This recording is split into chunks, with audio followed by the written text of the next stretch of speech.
英国首相帕麦斯顿说过，国家与国家之间没有永远的朋友，也没有永远的敌人，只有永远的利益。这是国际关系最真实的写照。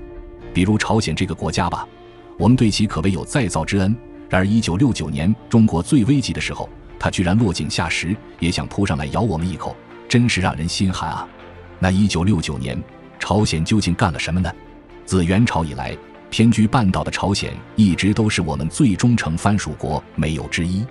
而在中原王朝的外交榜单上，朝鲜也一直都是中国最亲密的外交伙伴，也没有之一。两国之所以会形成这种亲密无间的宗藩关系，除了朝鲜温顺低调会做人之外，更多的还是取决于其独特的地缘环境。自元朝以来，北京就成为了我国定都的不二之选。而对于一国首都而言，安全因素是任何王朝无法回避的问题。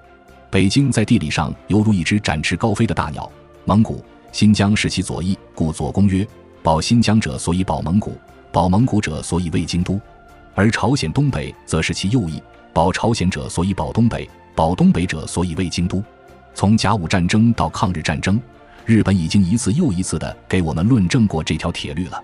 正因如此，自明清乃至于新中国，但凡朝鲜有事，中原王朝都会出兵相助，即使是以腐朽无能著称的清政府也不会例外。然而到了近代，这块地方却逐渐脱离我们的控制。甲午战争之后，日本人取代了我们的地位，成为朝鲜的宗主国。第二次世界大战结束后，朝鲜又成了美苏两国的势力范围。1950年，金日成在他新拜的大哥斯大林的默许下，单方面发动朝鲜战争，结果引来了美国人的干预。然而就在金日成被麦克阿瑟打得奄奄一息的时候，被他寄予厚望的老大哥却选择了冷眼旁观，听任朝鲜自生自灭。最终的结果大家都是知道的，是我们中国出兵朝鲜拉了他一把，金日成才侥幸没有成为亡国之君。也正是因为抗美援朝，中国在时隔60年后再次成功往半岛地区输入影响力。经过这件事之后，金日成明白苏联强大归强大，但军事上是真靠不住，关键时刻还是得看中国老大哥。但是当时中国还很贫穷，无力支援朝鲜战后复苏，朝鲜在经济上只能依赖苏联。从此以后，金日成开始了一女二嫁模式，努力在中国和苏联之间找平衡。在中苏关系平稳的时候，这种一脚踏两船的玩法自然不会有什么毛病。可一旦两国关系出现对立，那么金日成就要被迫做2选1的选择题了。斯大林死后，赫鲁晓夫上台。赫鲁晓夫上台之初，由于国内政治斗争的原因，对中国这个世界第2大社会主义国家极尽拉拢，各种工业援助那是史无前例的大手笔。中苏关系由此进入长达5年的蜜月期。可1958年长波电台和联合舰队事件之后，两国关系开始急转直下。赫鲁晓夫试图挟恩图报，染指我国的领土主权，遭毛主席的严厉拒绝，两国关系日益紧张，最终走向完全破裂。1960年，中苏两国连表面的和谐也懒得继续维持下去了。当年6月，赫鲁晓夫就宣布撤走全部苏联专家，两国关系正式决裂。第2年，赫鲁晓夫便找上了金日成，企图拉拢朝鲜一起对抗中国，双方签订了苏朝友好合作互助条约。条约规定，苏朝任何一方遭到攻击，另一方都要无条件提供军事援助。你朝鲜之所以跟中国哥俩好，不就是指望他给你提供军事保护吗？现在老大哥把这条腿给你续上，你再也不用依赖中国了。可朝鲜半岛是我们的逆鳞，美国人不能染指，苏联人自然也不可以。东北本就被苏联人包围得死死的，这要是再加上一个朝鲜，可就真的是密不透风了。赫鲁晓夫前脚刚走，周总理后脚就跑到朝鲜，要求也签一个中朝友好合作互助条约。这时金日成的脑子还是很清醒的，他很明白朝鲜对于中国究竟意味着什么。真要是一边倒，中国恼羞成怒之下出兵搞他就麻烦了。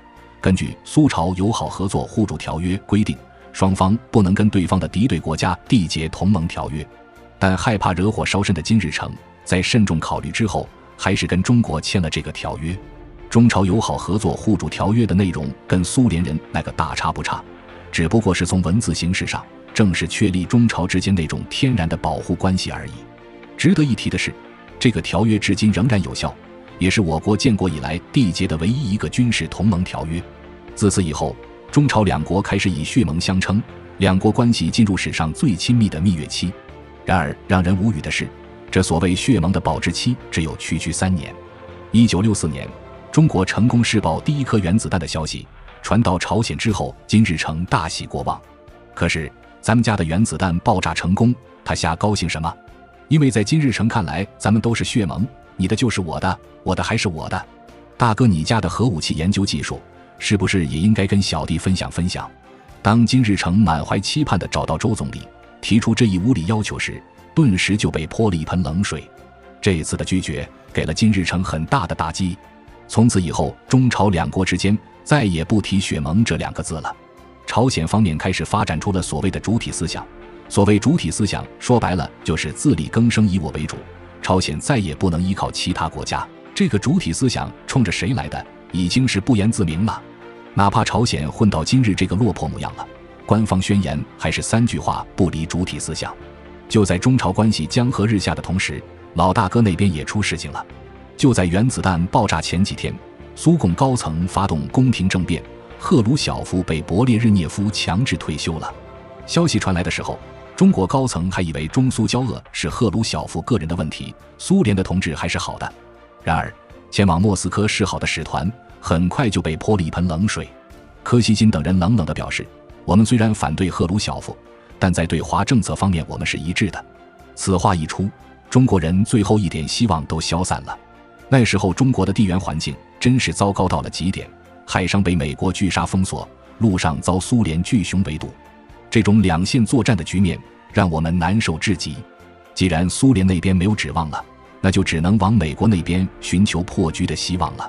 自那以后，我们就通过或明或暗的渠道向美国方面释放改善关系的信号。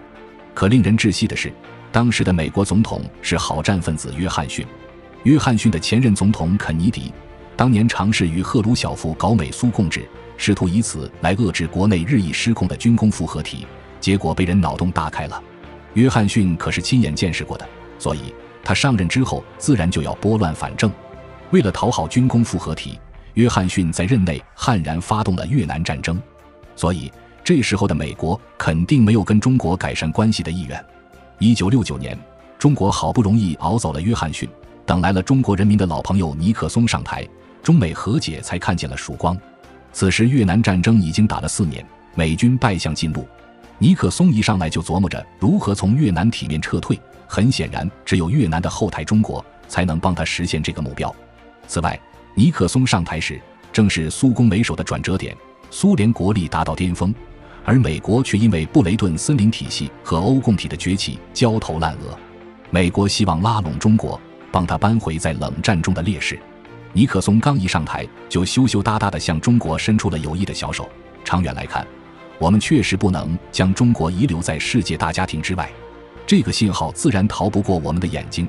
作为响应，我们也回报了一记媚眼：珍宝岛冲突。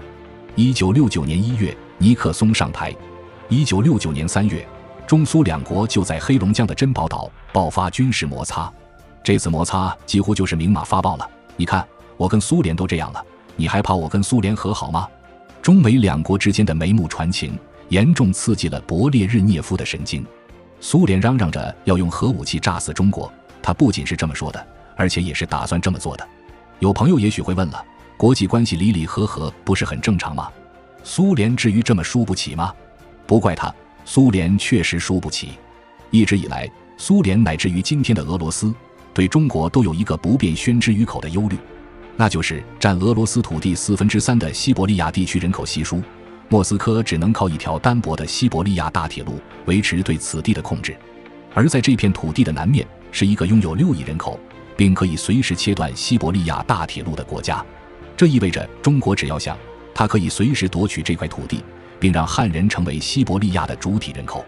俄罗斯可以在欧洲打一场卫国战争，但它没办法在西伯利亚打一场卫国战争，这块地方一旦丢失，真的很难再收回来。所以中苏交恶后，苏联才会直接屯兵100万威压中国。这并不是很多人以为的他想要干掉中国，相反，恰恰是因为他恐惧中国。珍宝岛战役在勃列日涅夫眼里，就是中国在向美国表示它可以威胁苏联西伯利亚的价值。那啥也别说了，毁灭吧。勃列日涅夫除了在国内发布对中国动武的指令外，还拉拢朝鲜的金日成一起夹击中国。中国的东北可是富饶的工业区，朝鲜你难道不动心吗？金日成表示，中国可是我的挚爱亲朋手足兄弟，得加钱。勃列日涅夫大方地表示，你以前欠我的军事贷款可以延期偿还，此战中的所有支出我大苏联给你包了。都到了这个地步了，金日成还能再说什么呢？中国恩重如山，也架不住苏联给的多呀。大恩无以为报，那就来世再报吧。珍宝岛事件发生后不久后，朝鲜新闻部门就第一个跳出来颠倒黑白，一边倒地指责中国。与此同时，他们还在国内发动舆论机器，大肆抹黑中国，淡化朝鲜战争中中国的作用，故意将志愿军从朝鲜历史教材踢出去。这还只是开胃菜而已，接下来朝鲜更是直接将军队开到了中朝边境鸭绿江，做出一副枕戈待旦的姿态。你竟然比苏联还急呀！白养你这么多年了。金日成这次把事情做得很绝，几乎没有留下任何回旋的余地，估计他是笃定中国这回死定了。面对朝鲜的威胁，我们一方面下令军队严阵以待，绝不轻启战端，另一方面开动舆论机器向朝鲜反向输出。